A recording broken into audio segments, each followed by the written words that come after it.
जरा अभी अपने कमरे में चारों तरफ देखिए। अब लाल रंग की जितनी भी चीजें हैं उन्हें ध्यान से देख लीजिए।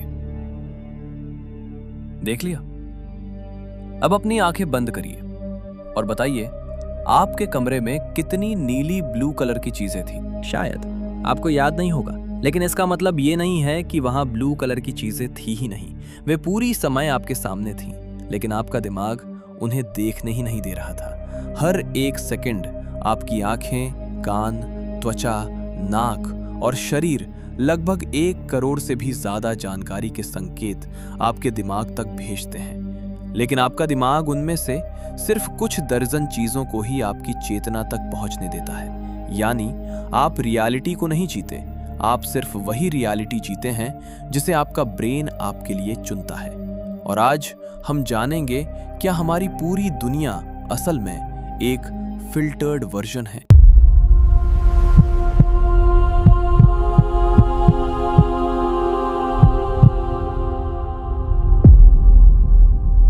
इमेजिन करो कि अगर आपकी आंखें हर एक धूल का कण, हर आवाज, हर खुशबू, हर तापमान, हर स्पर्श, हर हरकत एक साथ महसूस करने लगे तो क्या होगा? शायद आप 10 सेकंड भी सिंपल नहीं रह पाएंगे। इसीलिए प्रकृति ने हमारे दिमाग में एक अद्भुत सिस्टम बनाया जिसे न्यूरोसाइंस में रेटिक्युलर एक्टिवेटिंग सिस्टम या RAS कहा जाता है।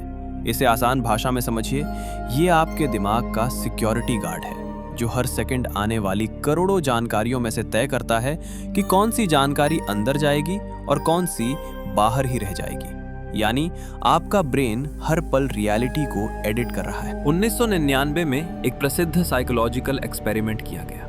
कुछ लोगों को कहा गया इस वीडियो में सिर्फ सफेद टी-शर्ट पहनने वाले खिलाड़ियों की पासिंग काउंट करना। वीडियो शुरू हुआ, लोग पास गिनने लगे, वीडियो खत्म हुआ। फिर उनसे पूछा गया, एक गोरिल्ला को देखा? अधिकांश लोगों ने कहा, कौन गोरिल्ला?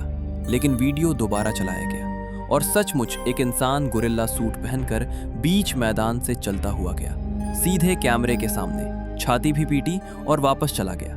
फिर भी लगभग आधे लोगों ने उसे देखा ही नहीं। क्यों? क्योंकि उसका ब्रेन गोरिल्ला को ढूंढ ही नहीं रहा था। उनका फुल फोकस प्लेयर्स और गोल पर था।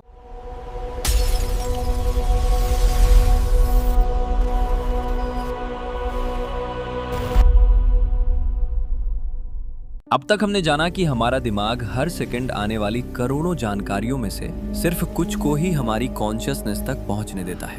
लेकिन अगर मैं आपसे कहूं कि समस्या सिर्फ आपके ब्रेन की नहीं है, बल्कि आपकी पूरी बायोलॉजिकल डिजाइन की है, एक सवाल का जवाब दीजिए। अभी इस समय क्या आपके चारों ओर हजारों रेडियो स्टेशन मौजूद हैं? क्या आपके कमरे के बीच से वाईफाई सिग्नल्स गुजर रहे हैं? क्या आपके आसपास satellite signals, GPS waves, Bluetooth, mobile network, cosmic rays, infrared radiation और अल्ट्रा वायलेट लाइट भी मौजूद है? ये सब इसी समय आपके शरीर के आर पार गुजर रहे हैं। लेकिन क्या आपने इनमें से एक भी चीज को देखा, महसूस किया, सुना? नहीं। क्या इसका मतलब कि वे मौजूद नहीं है? बिल्कुल नहीं। सच तो ये है कि आपकी रियलिटी वही खत्म हो जाती है जहां आपकी सेंस ऑर्गन्स की क्षमता खत्म हो जाती है।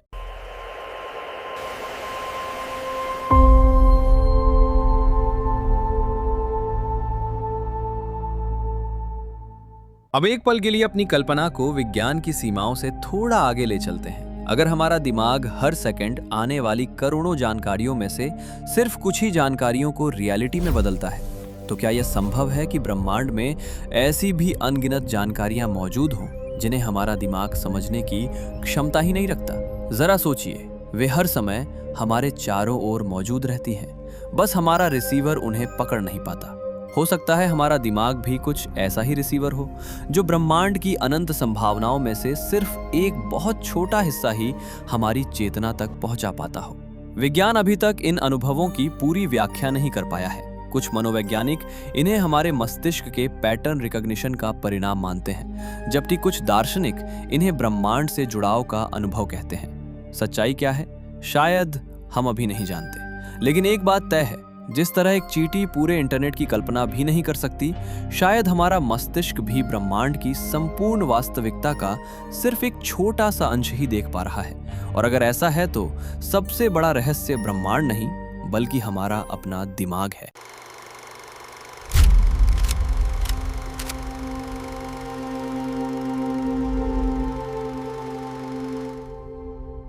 अब एक पल के लिए इस विचार की गहराई को महसूस कीजिए। अगर हमारी आंखें थोड़ी अलग विकसित हुई होती तो शायद दुनिया के रंग हमारे लिए अलग होते, जैसे किसी जानवर के ब्लैक एंड व्हाइट होते हैं। अगर हमारे कान ज्यादा फ्रीक्वेंसीज सुन सकते तो शायद ये ब्रह्मांड हमें हमेशा शोर से भरा हुआ लगता। अगर हमारा दिमाग हर सिग्नल को प्रोसेस कर सकता तो शायद जिस रियलिटी को हम जानते हैं वो पूरी तरह बदल जाती।